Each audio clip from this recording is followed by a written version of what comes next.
The fluorescent lights of the bank's marble lobby cast harsh shadows across Marcus Chen's weathered face as he approached the teller window.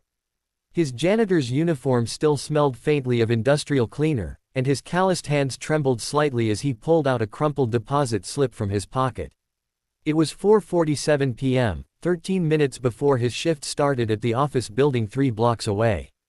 He'd calculated the timing perfectly, the way he calculated everything these days. Every minute mattered when you were raising a 7-year-old daughter alone. "I just need to check my balance, please," Marcus said quietly, sliding his worn bank card across the counter. The young teller's smile was professional but distant. "Of course, sir. One moment." Behind him, Marcus heard the unmistakable click of expensive heels on marble. He didn't turn around. People like him had learned long ago to make themselves invisible in spaces like this. But the voice that followed was impossible to ignore. "Is there a problem here?" The woman's tone carried the crisp authority of someone accustomed to immediate answers. Victoria Morrison, CEO of Morrison Financial Group, had been cutting through the lobby on her way to a meeting when she'd noticed the commotion her entrance had caused among the staff. Her eyes landed on Marcus, taking in his uniform, his worn shoes, the exhaustion etched into every line of his face. "No problem at all, Ms. Morrison," the teller said quickly, her voice suddenly an octave higher. "Just helping this gentleman check his balance." Victoria raised a perfectly sculpted eyebrow. In her 15 years of banking, she developed an instinct for reading people, for spotting fraud, for identifying risk. Something about this scenario felt off. A janitor, checking his balance at one of the city's most exclusive private banking branches. She moved closer, her designer suit rustling softly. "This will just take a second," Marcus murmured, not meeting anyone's eyes. He was acutely aware of the line forming behind him, of the expensive watches and tailored suits, of the way he didn't belong. The teller's computer screen flickered, and her expression shifted from boredom to confusion. She blinked, looked again, then her jaw actually dropped. Is this correct?" she whispered. Victoria's curiosity piqued. She'd been about to walk away, to dismiss this as a waste of her valuable time. But something in the teller's voice stopped her. Without thinking, she leaned slightly to glimpse the screen. The number staring back at her made absolutely no sense.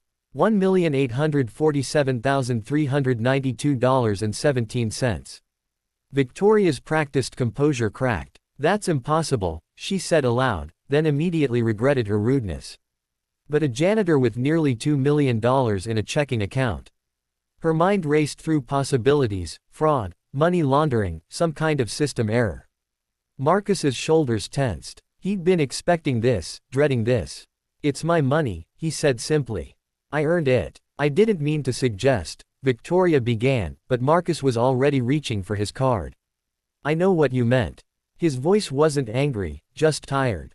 Infinitely tired. "I just needed to make sure the latest payment cleared. I'll be going now." "Wait." Victoria held up a hand, her CEO instincts overriding her social awkwardness. This wasn't adding up, and she'd built her career on understanding numbers, on seeing patterns where others saw chaos.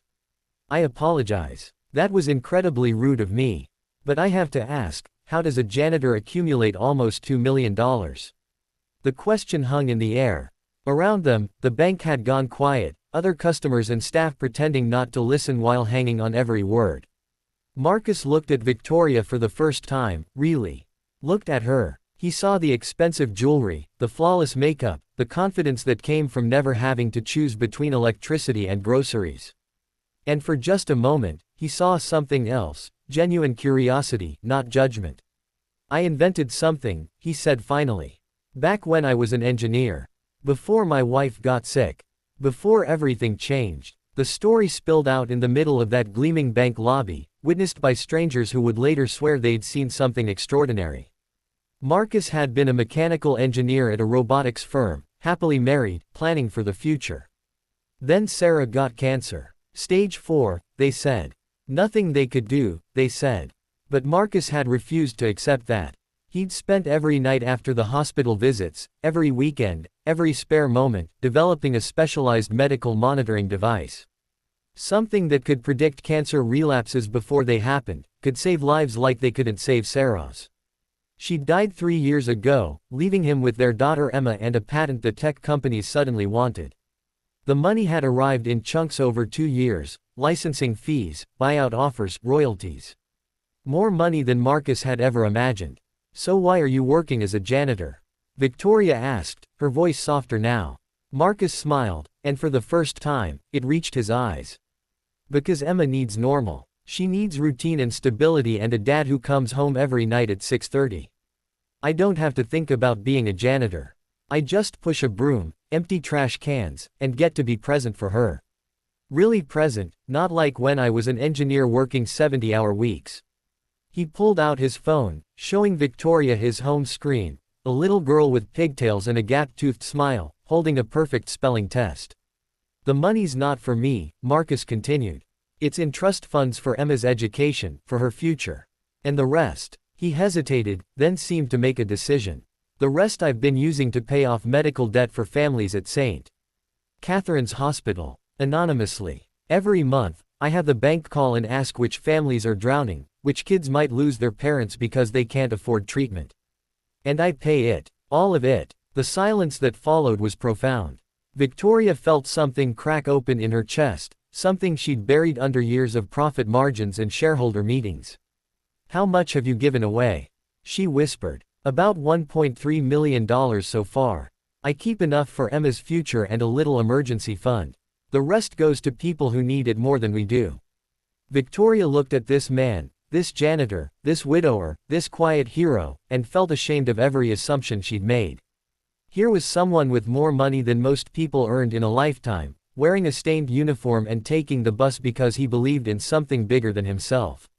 "Mr. Chen," she said, her voice thick with emotion, "would you have dinner with me? Not as a CEO to a client, but as one person to another. I think I need to remember why I got into banking in the first place." Marcus checked his watch. "I have to work tonight. But I'm free Sunday. Emma and I usually go to the park, if you'd like to join us. Fair warning, she'll make you push her on the swings until your arms fall off."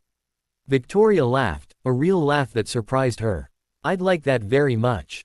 As Marcus left the bank, Victoria stood watching him go, this ordinary man who'd chosen extraordinary kindness. Around her, the other customers had quietly returned to their transactions, but something had shifted. The teller who'd served Marcus had tears in her eyes. The security guard stood a little straighter. Even the jaded loan officer in the corner looked thoughtful. That Sunday, Victoria Morrison showed up to the park in jeans for the first time in a decade. She pushed Emma on the swings until her arms ached, listened to stories about second grade, and had the most honest conversation of her adult life with a janitor on a park bench. By Monday, Morrison Financial Group announced a new initiative, Anonymous Medical Debt Relief Fund, starting with $1 million donation from the CEO herself. It wasn't about publicity or tax write-offs. It was about remembering that behind every account balance was a human story, and sometimes the richest people weren't the ones with the most zeros in their bank accounts. Marcus Chen continued pushing his broom and coming home at 6:30 every night. But now, once a month, he and Victoria had coffee. They talked about Emma, about life, about the families they were helping. She'd learned that wealth wasn't about what you kept, it was about what you gave away. And in a gleaming bank lobby where judgment had once lived, compassion had found a home.